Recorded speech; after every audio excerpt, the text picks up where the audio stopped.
না তো গোস্বামী। আমি কে জানো? আমি দাদা। শুধু দাদা না, নিতাইকে অনেকে বলে পাগলা নিতাই।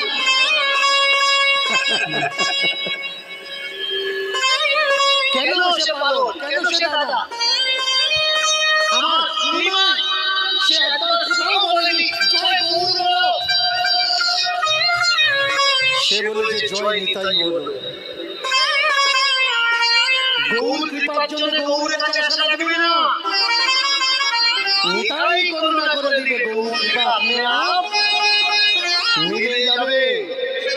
ভাবতে পারেন প্রেম বিলাস পড়ে নেবেন ঈশান নাগরের লেখা, সেখানে লেখা আছে অদ্বৈত আচার্য মহাপ্রভুকে মানা করছেন নিত্যানন্দকে উড়িষ্যায় তোমার সঙ্গে দেখা করতে আসতে।